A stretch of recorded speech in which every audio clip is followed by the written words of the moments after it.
Prezado Monsenhor Mateus, irmãos e irmãs, a palavra de Deus hoje coloca em evidência o pão da vida.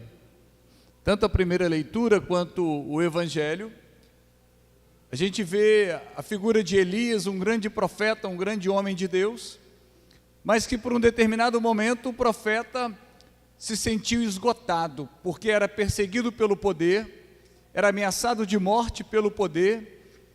Então, já não aguentando mais, já no seu limite, deita então debaixo de um junípero, na sombra, e pede a Deus a morte. Senhor, eu não aguento mais. Aquele grito de desespero interior, eu não aguento mais, Senhor. Tira minha vida, eu já não aguento mais. Isso porque era um homem de Deus, isso porque era um profeta. Imagine nós. Ele gritando interiormente, pedindo socorro a Deus, até mesmo que o tirasse. E o que o Senhor faz então? Envia o anjo, enquanto ele dorme, depois envia o anjo, e ao acordar o anjo diz: come esse alimento assado aí, esse pão assado. E ele come, dorme de novo, e o anjo diz para ele: esse alimento te dará forças. E tem um detalhe, que a palavra de Deus hoje diz para nós, nessa primeira leitura: o caminho é longo, você não pode desistir.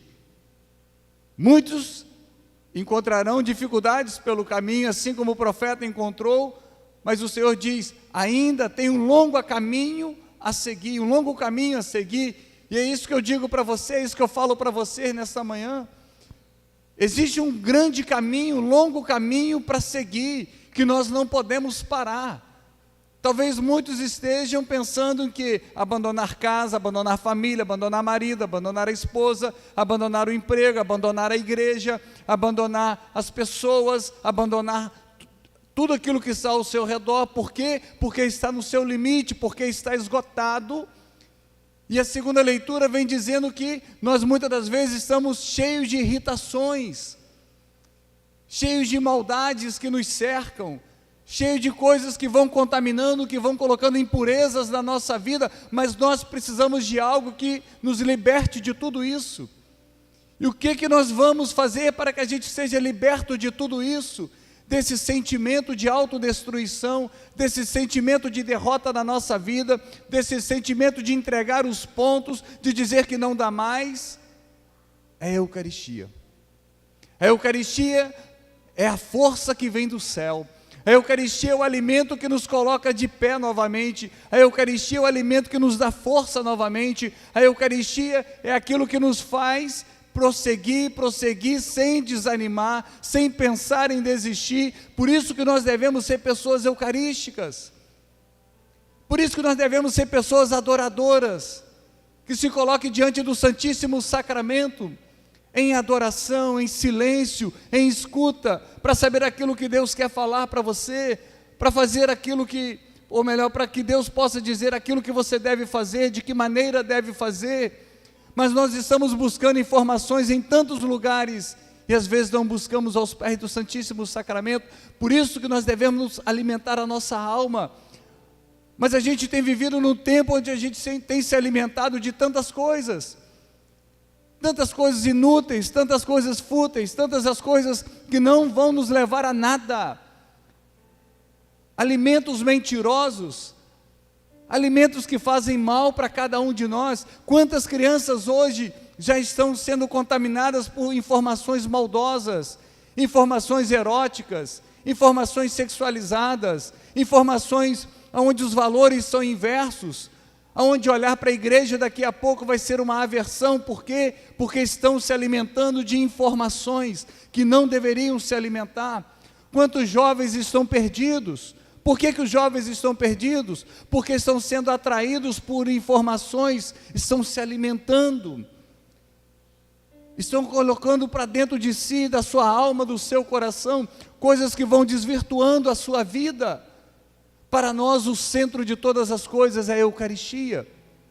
É aquilo que Jesus disse: eu sou o pão vindo do céu, eu vim para alimentar, eu vim para sustentar, eu vim para dar forças. E é através da Eucaristia que nós somos libertos de pensamentos de trevas, de pensamentos maldosos, de pensamentos de destruição, que muitas das vezes nós carregamos tudo isso na nossa vida.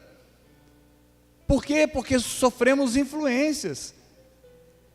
A sociedade vem influenciando a nossa vida, a sociedade vem influenciando o nosso comportamento, a mídia vai ditando aquilo que nós devemos fazer, aquilo que nós devemos cantar, aquilo que nós devemos vestir, aquilo que nós devemos comprar para dentro de casa. Nós somos influenciados. Mas me desculpe, mas às vezes parecemos uma marionete.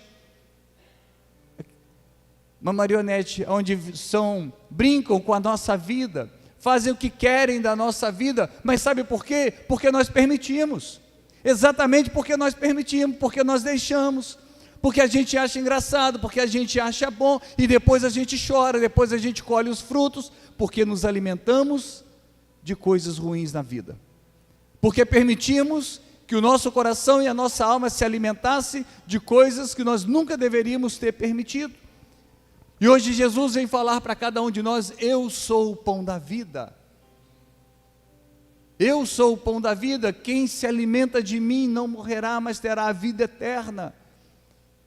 Ele fala não de uma morte corporal, mas de uma morte espiritual, de uma morte na alma. Por que isso? Porque tem pessoas que estão andando pelas ruas, mas estão mortas interiormente, porque perderam o sentido da vida, porque não querem mais viver. Pessoas tomadas por tristezas, por angústias, por sofrimentos, por desgostos, por decepções, e querem, como o profeta, dizer: Senhor, tira a minha vida, eu não quero mais. Tira a minha vida, eu não quero mais. Eu quero a morte. Quantas pessoas estão pedindo a morte, enquanto muitos estão quase morrendo, estão pedindo a Deus para viver. Muitos estão tomados talvez por um câncer em fase terminal, por uma outra doença em fase terminal, mas aquela pessoa cheia de Deus, aquela pessoa orante, aquela pessoa eucarística, está dizendo: Senhor, dá-me mais um pouco de vida, Senhor, socorre-me, vem em meu auxílio. E tem pessoas saudáveis, tem pessoas que aparentemente está tudo bem, está dizendo: Senhor, tira minha vida, me leva. É inversão, as coisas estão acontecendo ao contrário. Por quê? Porque o nosso coração ainda não está sendo eucarístico. O nosso coração precisa ser um coração adorador. Quantas oportunidades nós perdemos de vir aqui na capela do Santíssimo adorar Jesus? Quantas e quantas oportunidades nós temos de vir aqui? Parece que as coisas estão dando errado na nossa vida, a gente não está se importando.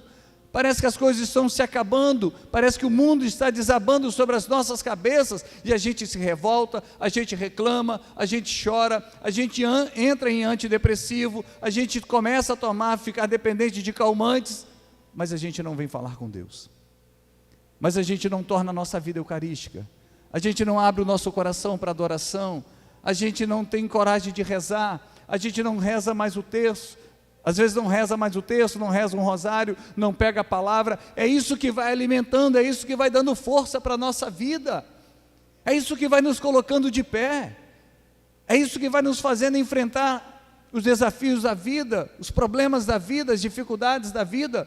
É essa força espiritual, e a força espiritual vem de Jesus eucarístico.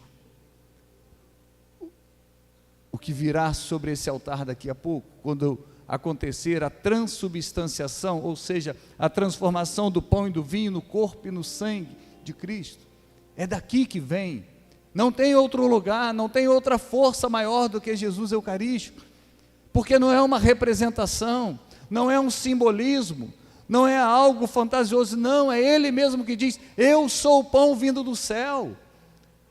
Eu sou o pão vindo do céu. Todas as vezes que nós comungamos, nós recebemos a presença de Cristo vivo dentro de cada um de nós. Não existe força maior, não existe coragem maior, e é Ele que pulsa dentro de cada um de nós e dizendo: vai que vai dar certo, vai que eu estou contigo, pode ir, pode ir. Quando nós recebemos a presença eucarística de Jesus, nós somos libertos de muitas coisas dentro de cada um de nós.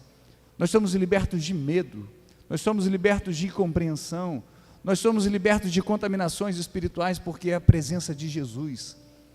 E se é a presença dele, o mal não suporta, o mal não fica na sua presença, o mal se torna derrotado na sua presença. Então não existe maneira melhor de vencer na vida quando nós comungamos o corpo e o sangue de Cristo.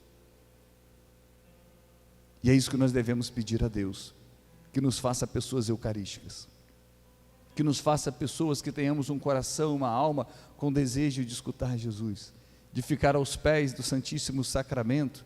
Não precisamos falar nada, basta que a gente fique na sua presença, basta que a gente sente ali e fique ali na sua presença. Sabe por quê? Porque tudo aquilo que nós falarmos, Ele já sabe. Então nem sempre nós precisamos falar, nós precisamos ouvir Deus, ouvir o que Ele tem a nos dizer, porque hoje nós podemos ser o retrato de Elias: Senhor, dai-me a morte, eu não aguento mais. Mas ao mesmo tempo que podemos ser hoje o retrato de Elias, quando no seu limite, no seu esgotamento físico e espiritual, pede a morte, o que o Senhor diz? Não, o caminho é longo, tem muita coisa para acontecer ainda na sua vida. O caminho é longo, o caminho é comprido, tem muita história para escrever ainda. Você tem muita história para escrever ainda, não desanima. Então, se você hoje chegou para essa Santa Missa, tomados de fraquezas, de incertezas, se você chegou aqui desanimado de tantas coisas, se você chegou aqui no bom sentido da palavra, já jogando a toalha para algumas coisas, o Senhor está dizendo para você: existe um caminho longo, existe ainda um caminho a percorrer. Se alimente da minha presença, se alimente da Eucaristia, seja através de uma adoração, seja através de receber de maneira plena o corpo e o sangue de Cristo, porque você ainda tem muita história para escrever. E tudo aquilo que você hoje talvez pensa de forma negativa, será transformado de forma positiva, a partir do momento que você permitir que Jesus rege a sua vida, que você permita que Ele escreva na sua vida. Não é o nosso fracasso que vai determinar o final da nossa história, mas é quando nós tivermos a certeza de termos um coração adorador, de termos uma vida que busque a presença da Eucaristia, que busque a comunhão o máximo possível de vezes, e aí sim, você vai ver o quanto a nossa vida será transformada, o quanto a sua vida será transformada. Quanto mais você comungar, quanto mais você participar de uma Santa Missa, de uma celebração, quanto mais você adorar, mais você verá sinais de transformações profundas e milagrosas na sua vida. Não tenho dúvida disso, eu não tenho dúvida. Quanto mais você for eucarístico, mais você terá paz interior. Louvado seja nosso Senhor Jesus Cristo.